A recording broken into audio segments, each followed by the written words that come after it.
Boy, I sure do hate these videos where we have absolutely nothing to talk about. Oh wait, we do! A ton to talk about, including a potential retirement for Kevin Harvick. According to team owner Gene Haas, 2023 is the year that Kevin Harvick is planning on being his last in NASCAR. But first, I have to talk about the thing absolutely everyone is going to be talking about this evening and well into the future, which is what appears to be an intentional wreck by Bubba Wallace right-hooking Kyle Larson into the wall during today's race at Las Vegas Motor Speedway. The crash also eliminated playoff contender and Wallace's Toyota teammate Christopher Bell. NBC telemetry showed that Wallace was flat out at the time he made contact with Kyle Larson, turning him into the wall. Wallace also claimed that he never lifted in the NBC Sports interview, backing up that data. However, it's important to note that Wallace blamed the contact not on the intent to crash Larson, but that his steering failed. Wallace topped off the incident by physically confronting Kyle Larson just after the pair exited their cars. And apparently, NASCAR did not call Bubba Wallace to the hauler after the incident. Now, many people think that Bubba Wallace, it's obvious because Wallace said in his interview that the reason that he was so mad with Larson was because Larson put him in the wall, which is obvious from the replay. Though there wasn't a whole heck of a lot of contact between Bubba Wallace and Kyle Larson. Certainly, I think we can acknowledge that Kyle Larson definitely crowded Bubba Wallace up into the wall. Now, was it worth right-rearing Kyle Larson into the outside wall on a 180-mile-per-hour super speedway? Absolutely not. And I have defended Bubba Wallace in the past because, quite frankly, he catches a lot of crap online that he does not deserve. In this case, however, I believe that Bubba Wallace is absolutely wrong. And in my opinion, NASCAR should really set a standard here, and they should suspend Bubba Wallace, either for one race. I think a lot of people are saying, but frankly, if I was in charge, and I get it, I'm a little bit more radical than most people are, I would suspend him for the rest of the year. I think you have to set a standard here, because what we saw was unacceptable driving. You can get into somebody, you can loosen them up, you can spin them out, whatever you want to do. NASCAR has clearly allowed that in the past, but it's going to get to a point, and this is close to the point, where you're going to get people hurt.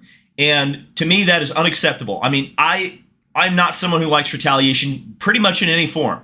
I don't mind if you go down there and punch the guy. I don't mind if you rough him up a little bit on track or, bash into him a little bit. But when you're right-rearing guys on a 180-mile-per-hour straightaway, that's where it's crossed the line.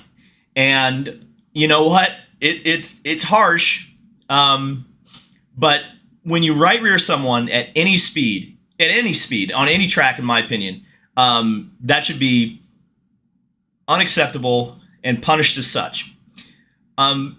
It's already currently acknowledged by NASCAR that this car has a safety issue. So all the drivers are aware of this, allegedly. And yet, when you have drivers getting concussions from less serious impacts than what Kyle Larson suffered, you can't be intentionally wrecking people.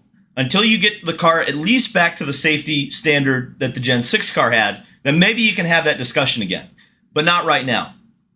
Bubba Wallace also crashed a playoff contender. This is another reason I think there's at least a big penalty, probably points and fines coming Bubba Wallace's way, whether he's suspended for a race or not, because NASCAR has shown they have a zero tolerance policy with anything to do with the playoffs. We were talking about last week with Cole Custer. So I would think at the very least, if it's not right hooking Kyle Larson, which I think is the biggest offense, NASCAR will definitely take offense with two non-playoff drivers crashing each other intentionally, taking out Christopher Bell. And it's crazy to me, too, that this is the same weekend that Kurt Busch, who is Bubba Wallace's teammate, announced his retirement from full-time NASCAR driving because he suffered a concussion in a driver's side impact in these cars. Very tone deaf, to say the least, that Bubba Wallace would do this, in my opinion. And we'll have to wait for the data.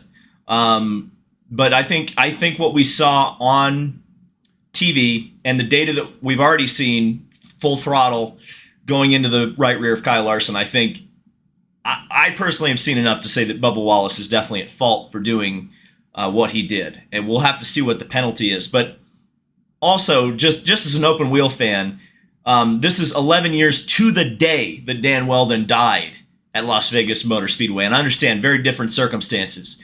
But, we need to learn things from history. And, that obviously Dan Weldon did not die in an intentional accident. But I think it's a reminder that this sport is dangerous and can take someone's life away. Not just, a race or a playoff berth or a race car. You can seriously mess someone up in a crash like that. And when there's intent behind it, that makes it very, very much worse. It's just not right to me. No, Mikey, no, it's not right. So naturally, I expect NASCAR to, at maximum, do a points fine and a monetary fine to Bubba Wallace. While I think that he should be suspended, and I think a lot of people around on the internet think he should be suspended for this, I don't think he will be. And NASCAR will probably put it in the promos. And I think the worst part about all of this is that I think we all know that the bad actors are going to come out in full force, because we have to acknowledge it. Bubba Wallace and Kyle Larson are the two drivers who were at the absolute center of attention during that summer of love in the lockdown 2020, where, yeah, Kyle Larson screwed up big time, said the N-word. You never, ever should say that. He was punished for it, but ultimately got back to NASCAR, rehabilitated his image in his career. And Bubba Wallace, of course, there was the garage pull noose incident, which ultimately turned out to be not what was originally thought to be seen. The FBI became involved. A huge overreaction for NASCAR, I would say, in hindsight. It was great that NASCAR was willing to support their black driver. There's no doubt about it. And I think that it's been great to see the support of Bubba Wallace.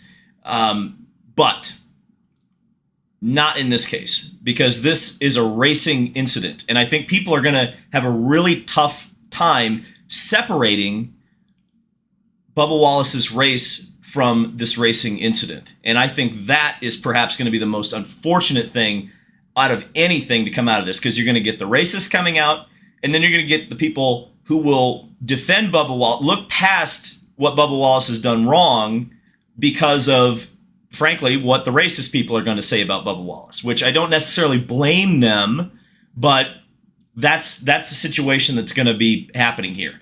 And at a time when NASCAR is having this many problems, this is the last thing they needed, in my opinion. And they're damned if they do and damned if they don't. If they penalize or fine or suspend Bubba Wallace, it's going to be a huge thing.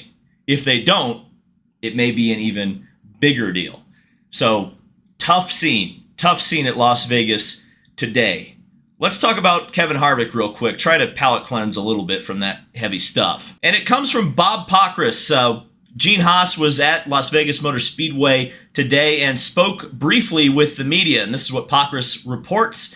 Gene Haas on the grid says he wants Cole Custer to return to the 41 next year, but Tony Stewart wants to give Ryan Preece a shot, so to be determined for 2023. Haas also says that Kevin Harvick has indicated he will not return after 2023. His deal is up, but Haas is trying to convince him to do an extension. And this continues our thread from the previous week, in which Kevin Harvick, upset with NASCAR, clearly. Tony Stewart, upset just in general with everything to do with NASCAR, and we're beginning to see why.